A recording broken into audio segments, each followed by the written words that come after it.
यार कोई ऐसा सेक्टर है जिसका फंडामेंटल राइट हो, वैल्यूएशन रिजनेबल प्राइस पे मिल रहा हो और आगे का जो भी पोटेंशियल है, जो फंडामेंटल चेंज है वो भी बहुत सही तरीके से आगे जाकर पॉजिटिव की है मोमेंटम गेन के लिए। यस, ऐसे सेक्टर ढूंढ रहे हो आप तो ये वीडियो आपके लिए है।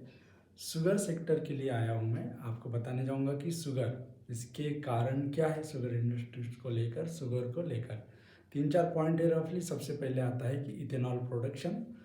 शुगर क्रेन का जो भी खेती है वो कम हो चुका है। और दूसरी बात जो आती है, जियोपॉलिटिकल शुगर इकोनॉमी का इशू। सबसे पहला मुद्दा आता है इथेनॉल। इंडियन गवर्नमेंट ने इथेनॉल प्रोडक्शन के लिए बहुत ही सारे स्टेप उठाए हैं और जो भी शुगर बनाने वाली इंडस्ट्रीज़ है, शुगर इंडस्ट्रीज़ है, उनका जो मोटिव है वो शुगर आउटपुट को लेकर कम होकर इथेनॉल की ओर ज़्यादा बढ़ा है, क्योंकि वहाँ पर गवर्नमेंट की पीएलआई स्कीम, इंसेंटिव स्कीमें चल रही है इसके लिए। तो एक कारण है कि उसका प्रोडक्शन कम हो रहा है। प्रोडक्शन कम होगा तो सप्लाई कम होगा, सप्लाई कम होगा तो प्राइस बढ़ेगी। दूसरी बात आती है जियोपॉलिटिकल शुगर इकोनॉमी। इसमें क्या होता है कि अफ्रीका जो भी कॉन्टिनेंट है उसमें सबसे ज़्यादा शुगर क्रेन की मैन्युफैक्चरिंग या उत्पादन किया जाता है उसका। उसके बाद आता है ऑस्ट्रेलिया, इंडिया और पाकिस्तान। पाकिस्तान के तो हाल बेहाल है।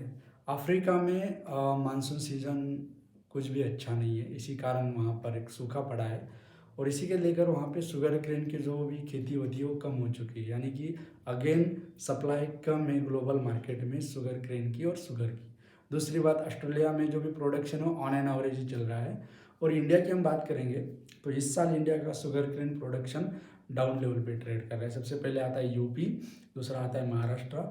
महाराष्ट्र की हम बात करेंगे तो उसमें 55% as compare to last year production drop हुआ है और यूपी में भी नियर अबाउट 50 to 20% का ड्रॉप हुआ है।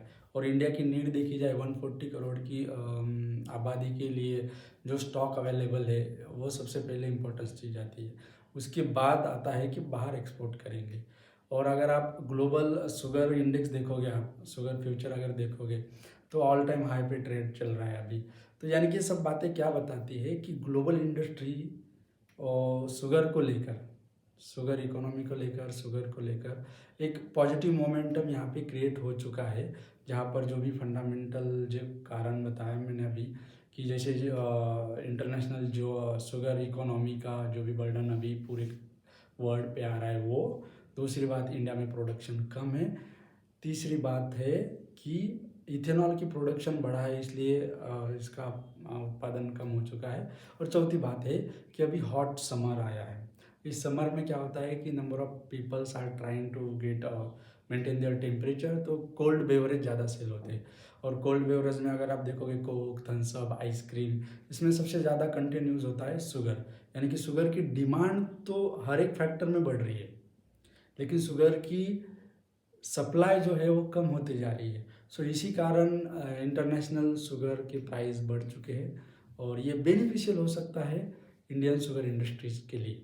और इसके अलावा जो वैल्यूएशन पॉइंट आता है सबसे अच्छा, डिमांड बढ़ी इसका मतलब नहीं कि कुछ भी जाके खरीदे, लेकिन अब आप वैल्यूएशन चेक करोगे तो बलरामपुर चीनी का वैल्यूएशन आता है 3x पे, जो लास्ट ईयर 4x पे ट्रेड कर रहा था।